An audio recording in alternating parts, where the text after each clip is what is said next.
¿Qué tal, compañeros? Mi nombre es Cristian Quispe y en esta ocasión les voy a hablar de la autorregulación de la filtración glomerular y del flujo sanguíneo renal. Lo primero que tenemos que saber es que estos son mecanismos de retroalimentación intrínsecos de los riñones y mantienen normalmente el flujo renal y la filtración glomerular. Tiene como principal función el mantener una filtración glomerular constante que permite un control preciso de la excreción renal de solutos y agua. No importa los cambios en la presión si ésta se mantiene en un rango normal, como podemos ver aquí en este gráfico, pero si ya pasa a un rango anormal, como por ejemplo 70 y 75 milímetros de mercurio o 160 y 180 milímetros de mercurio, habrá una variación en la filtración glomerular, pero será mínima, del 10%. Importancia de la autorregulación de la filtración glomerular para evitar cambios en los extremos de la excreción renal. Lo primero que tenemos que saber son los valores normales. La filtración glomerular normal es de 180 litros al día y la reabsorción tubular es de 178,5 litros al día. Si no existiera este sistema de autorregulación, un pequeño cambio en la presión, como por ejemplo de 100 a 125 milímetros de mercurio, representaría un incremento del 25% en la filtración glomerular.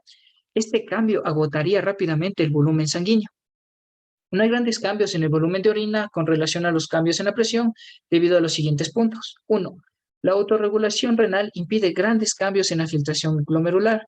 2. Hay mecanismos adaptativos adicionales en los túbulos renales. Estos veremos ya a continuación en esta presentación.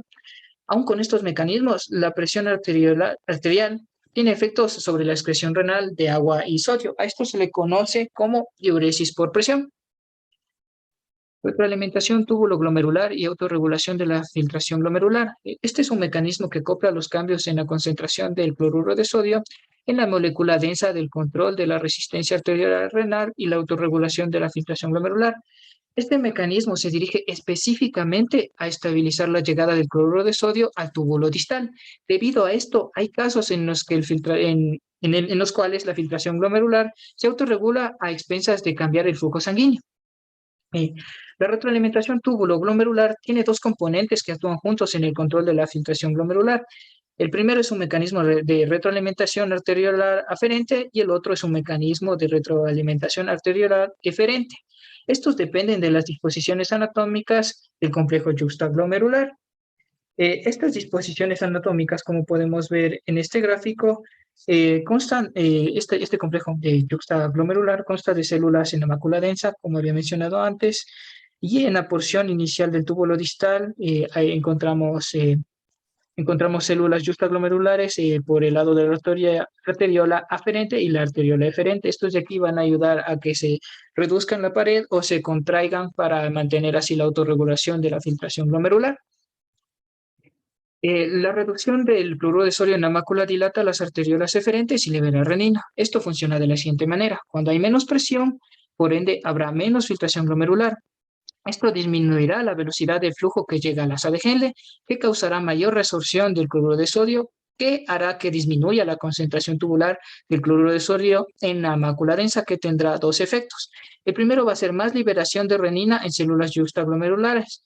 Después va a haber más producción de angiotensina 2 y por último esta angiotensina 2 va a contraer las arteriolas eferentes. Por el otro lado tenemos que va a disminuir la resistencia de las arteriolas aferentes.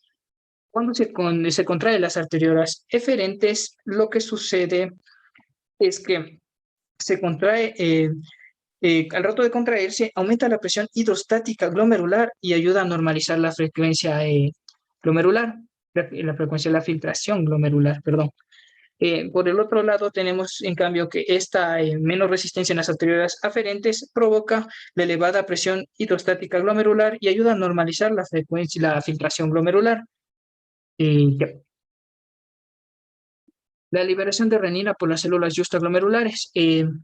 Debido a la baja presión arterial o al bajo aporte de sodio a los riñones, estos secretarán renina que estimularán al hígado para que segregue angiotensinógeno. Y este angiotensinógeno va a estimular a los pulmones para que segregue enzima convertidora de angiotensina.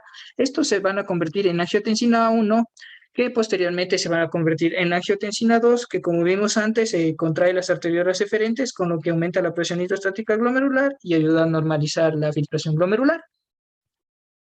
Autorregulación miógena del flujo sanguíneo renal y de la filtración glomerular.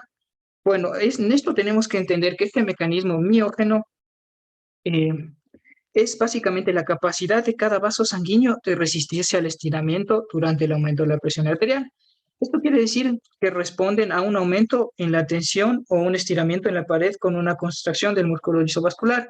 Este estiramiento de la pared vascular permite un mayor movimiento de los iones de calcio desde el líquido extracelular hacia las células, lo que provoca la constricción. Esto impide una distensión excesiva de la pared y al mismo tiempo, mediante un aumento de la resistencia vascular, ayuda a impedir un aumento excesivo del flujo sanguíneo renal y de la filtración glomerular cuando la presión arterial aumenta. Así funciona este mecanismo. Por último, tenemos que la ingestión elevada de proteínas aumenta el flujo renal y la filtración glomerular. En una ingestión elevada de proteínas se aumenta el flujo sanguíneo renal y la filtración glomerular en un 20 a 30% en la siguiente hora o 2 horas de la ingestión. Esto, a breve rasgos, funciona de la siguiente manera. La ingestión de proteínas va a aumentar los aminoácidos en nuestro cuerpo, lo cual va a aumentar la reabsorción del túbulo proximal de los aminoácidos, lo cual va a aumentar la reabsorción tubular proximal del cloruro de sodio, y esto va a disminuir el cloruro de sodio en la mácula densa. Esto causará una menor resistencia en la arteriolar aferente, en las arteriolas eferentes, y va a aumentar la filtración glomerular. Esta es la bibliografía que utilicé para realizar este video. Muchas gracias.